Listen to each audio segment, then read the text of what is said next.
बहुमुखी प्रतिभा के धनी आचार्य हजारी प्रसाद द्विवेदी का जन्म 1907 में आरत दुबे का छपरा बलिया उत्तर प्रदेश में हुआ था। उनकी प्रारंभिक शिक्षा घर पर हुई। इनके पिता संस्कृत के प्रकांड विद्वान थे। पिता की अध्ययनशील प्रवृत्ति का इन पर काफ़ी प्रभाव पड़ा। द्विवेदी जी की शिक्षा संस्कृत भाषा के अध्ययन से शुरू होती है। काशी हिंदू विश्वविद्यालय से इन्होंने ज्योतिषाचार्य की उपाधि ग्रहण की। 1940 में द्विवेदी जी शांति निकेतन में अध्यापक नियुक्त हुए। वहां उन्होंने रविंद्रनाथ ठाकुर के संपर्क में रहने का सौभाग्य प्राप्त किया। ये वहां हिंदी भवन के निदेशक भी बने। 1949 में लखनऊ विश्वविद्यालय ने इन्हें कबीर साहित्य का गंभीर अध्ययन करने के लिए डीलिट की मानद उपाधि से सम्मानित किया। 1951 में इन्होंने काशी हिंदू विश्वविद्यालय के हिंदी विभाग का प्रोफेसर यानी कि आचार्य एवं अध्यक्ष बनाया गया। कई वर्षों तक यहाँ अध्यापन करने के पश्चात ये पंजाब विश्वविद्यालय के हिंदी विभाग के अध्यक्ष बने। 1957 ईस्वी में भारत सरकार ने इन्हें पद्म भूषण की उपाधि से सम्मानित किया। ये आजीवन विभिन्न शैक्षणिक और साहित्यिक योजनाओं से संबंधित रहे। 1779 ईस्वी में दिल्ली में इनका निधन हो गया। डॉक्टर हजारी प्रसाद द्विवेदी की अगर रचनाओं की हम बात करें तो इन्होंने बहुत सी साहित्यिक रचनाएं लिखी, जिनमें निबंध संग्रह, आलोचना और साहित्य इतिहास, ग्रंथ संपादन, उपन्यास शामिल हैं। निबंध संग्रह की अगर हम लोग बात करें तो अशोक के फूल, कल्पलता, विचार और वितर्क, कूटज, विचार प्रवाह, आलोक दर्प, भारतीय प्राचीन भारत के कलात्मक विनोद। आलोचना और साहित्य इतिहास की बात करें तो सूर साहित्य, कबीर, मध्यकालीन, बोध का स्वरूप, नाथ संप्रदाय, कालिदास की लालित्य योजना, हिंदी साहित्य का आदिकाल, हिंदी साहित्य की भूमिका और हिंदी साहित्य उद्भव और विकास। ग्रंथ संपादन में संदेश रासक, पृथ्वीराज रासो, नाथ सिद्धों की बानियाँ। उपन्यास को देखें तो चारू चंद्रलेख, बाण भट्ट की आत्मकथा, पुनर्नवा, अनाम दास का पोथा, विश्व भारती पत्रिका का इन्होंने संपादन किया। अगर इनकी साहित्यिक वैशिष्ट्य के बारे में हम लोग जानें तो आचार्य रामचंद्र शुक्ल के बाद हिंदी आलोचना साहित्य में आचार्य हजारी प्रसाद द्विवेदी ही ऐसे आलोचक हैं जिनकी आलोचनात्मक उपलब्धियां महत्वपूर्ण और संग्रहणीय हैं। इन्होंने आलोचना की ऐतिहासिक पद्धति को प्रतिष्ठा दी। इनके संपूर्ण साहित्य में मानवीय महिमा और मानवीय मूल्यों के प्रति गहन आस्था परिलक्षित होती है। इनके निबंधों में सांस्कृतिक गरिमा की अभिव्यक्ति के साथ ही साथ नवीन जीवन बोध और नई सामाजिक समस्याओं के बीच राह पाने की अभिलाषा सर्वत्र विद्यमान है। इनका संपूर्ण साहित्य विद्वता और सहृदयता के विरल संयोग से रचित हुआ है। अगर भाषा शैली को हम लोग समझें इनकी तो द्विवेदी जी की भाषा वैचारिक लय से पूर्ण है। इनकी भाषा में शब्दों का अकृत्रिम जो बनावट है वो मिलती है। बिंबों की सहायता से ये अपनी भाषा को चित्रात्मक बनाते हैं। अभिव्यक्ति को पूर्ण बनाने के लिए ये तत्सम, तद्भव, अरबी, फारसी तथा अंग्रेजी शब्दों को बेहिचक प्रयोग करते हैं। कुल मिलाकर द्विवेदी जी की भाषा सरस, रोचक, प्रवाहपूर्ण, आकर्षक और प्रभावशाली लगती है। इनके ललित निबंध हिंदी निबंध साहित्य के अमूल्य निधि हैं।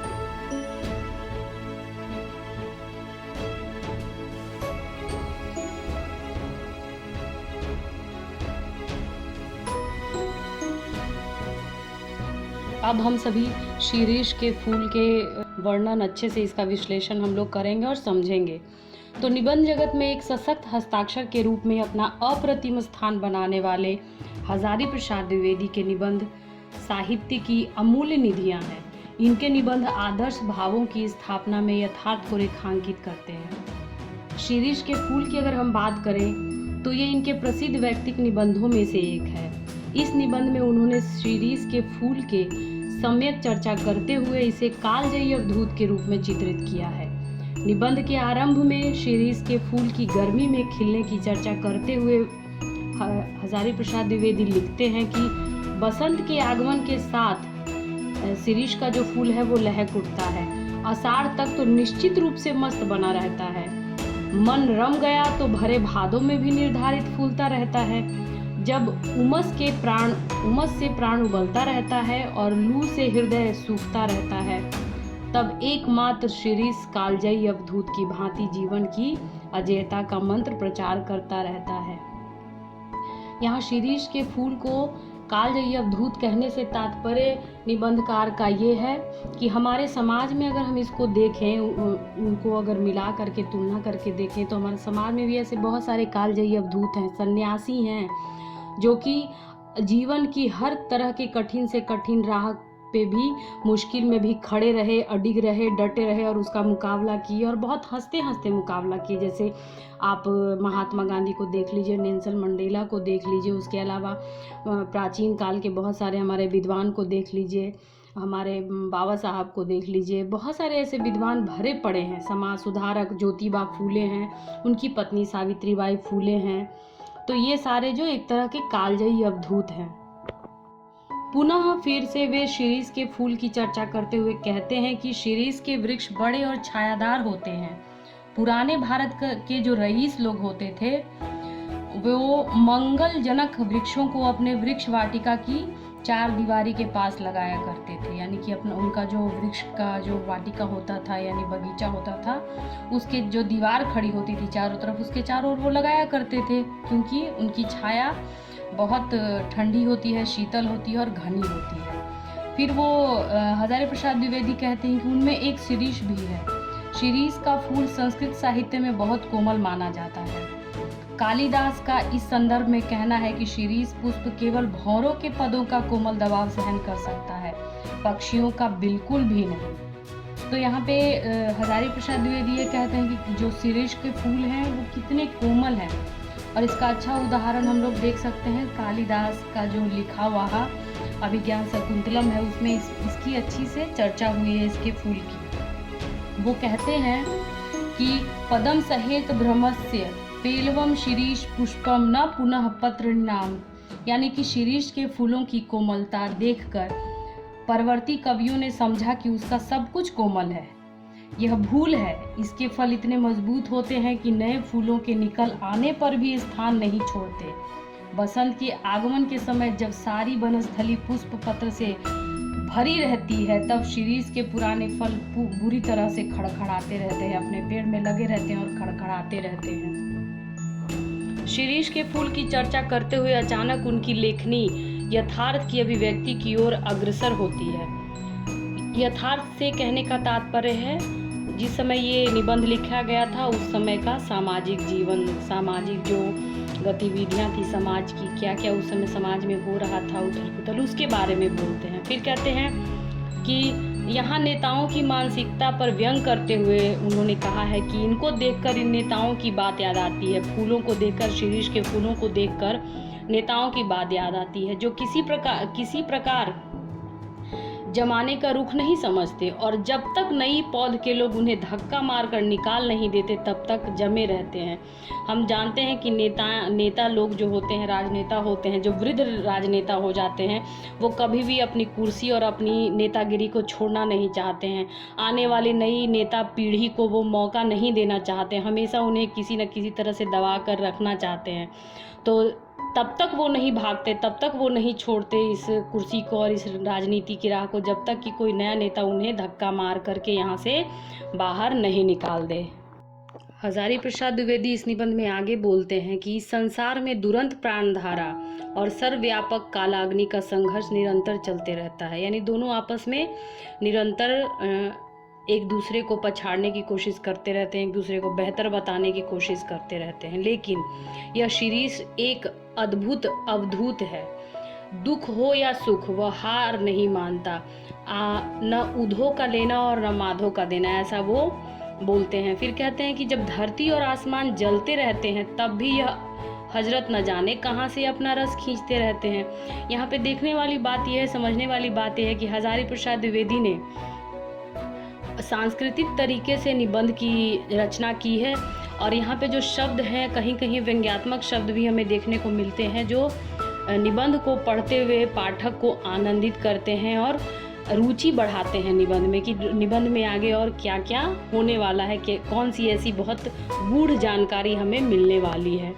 फिर हजारी प्रसाद द्विवेदी कहते हैं कि वो कहते हैं कि मौज में आठों धाम मस्त रहते हैं, शिरीष के फूल और शिरीष के पेड़।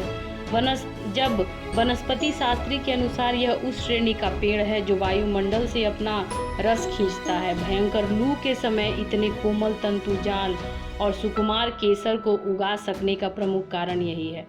वनस्पति जो शास्त्री हैं वो भी बताते हैं शिरीष के फूल की और पेड़ की विशेषता कि किस प्रकार से ये भयंकर लू और गर्मी में भी खड़े रहते हैं, फूलते रहते हैं, कभी डगमगाते नहीं, इन्हें कभी कोई नुकसान नहीं पहुंचता। इनका जो फूल है वो केसर के समान अनमोल है। आगे लेखक द्विवेदी जी इन शिरीष के फूलों में कवियों की मानसिकता की चर्चा भी करते हैं और कहते हैं कि कबीर बहुत कुछ इस शिरीष के समान ही थे, मस्त और बेपरवाह। हम सभी जानते हैं कबीर किस तरह के व्यक्ति थे, किस तरह के कवि थे, किस तरह के महापुरुष थे, पर सरस और मादक। कहने का तात्पर्य कवि का ये है कि कवि मस्त रहते थे कबीर, और अपनी रचनाओं में बिल्कुल वो सरस थे, जनमानस की भाषा में वो रचनाएं करते थे और अलग तरह की मादकता होती थी उनकी रचनाओं में, जिसे पढ़ करके पाठक और सुन करके श्रोता मंत्रमुग्ध हो जाते थे और उसको अपनाने का अपने जीवन में कोशिश करते थे और उसी के रंग में रंग जाने की को सोचते थे। उसी प्रकार से कालिदास भी जरूर अनासक्त योगी रहे होंगे। शिरीष के फूल फकड़ाना मस्ती से ही तो उपज सकते हैं और मेघदूत का काव्य उसी प्रकार के अनासक्त अनाबिल उन्मुक्त हृदय की उमड़ है।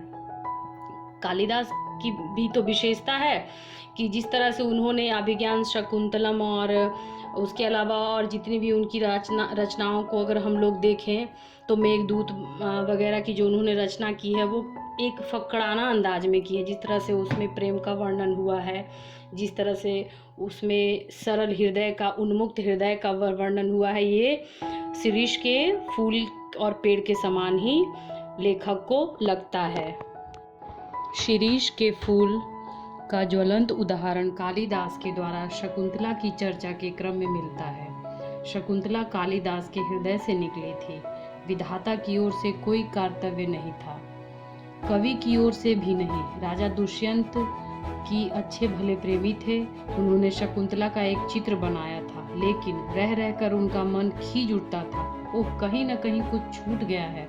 बड़ी देर के बाद उन्हें समझ में आया कि शकुंतला के कानों में वे शिरीष पुष्प को देना भूल गए हैं, जिसके केसर गंड स्थल तक लटके हुए थे, और रह गया है शरद चंद्र की किरणों के समान कोमल और शुभ्र मृणाल का हार।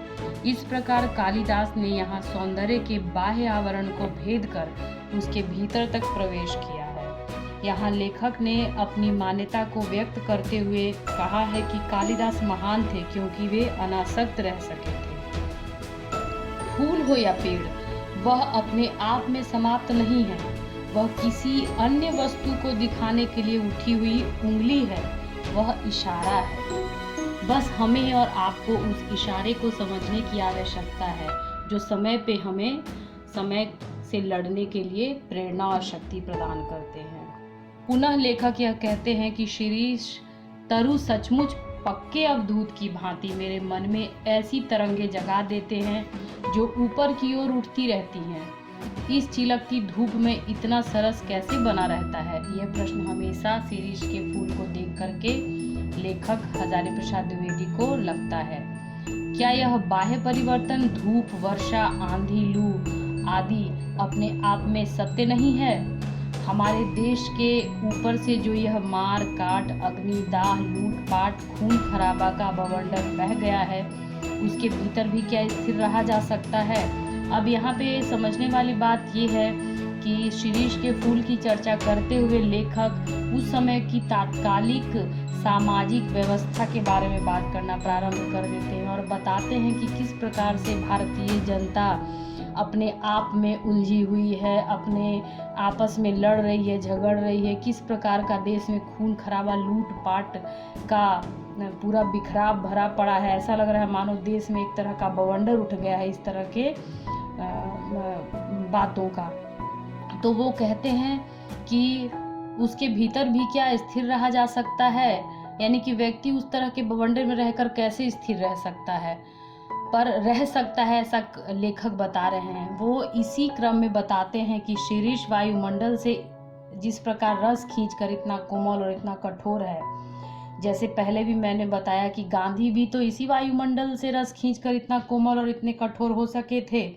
उनके जीवन में कई ऐसी घटनाएं घटी, कई ऐसे पल आए, प्रतिकूल पल आए, जिनमें वो विपरीत होते हुए भी, परिस्थितियां विपरीत होते हुए भी उसमें डट कर खड़े रहे और उस बुरे समय का मुकाबला किया और उसी से अपनी राह चुने और दूसरों को भी रास्ता दिखाते रहे। तो आज आवश्यकता है हमें कि हम उसी प्रकार से इस माहौल में, इस तरह के मार काट, अग्नि दाह, लूटपाट और खून खराबा के माहौल में भी खुद को सींचे, उसी से शक्ति प्रदान करें और उसी से कुछ सीख करके अपने आप को स्थिर करें, अपने आप को ऊर्जावान करें और उस तरह के वायुमंडल से, यानी कि उस तरह के समाज से शक्ति प्रदान करें जो कि हमें उससे लड़ने को प्रेरणा दे और वहाँ पे खड़े रहने की शक्ति प्रदान करे। तभी हम इस समाज में रह सकते हैं और इन बुराइयों का डट के मुकाबला कर सकते हैं। ठीक उसी प्रकार जिस प्रकार शीरीष का फूल भी डटा रहता है, चाहे कितनी भी उसके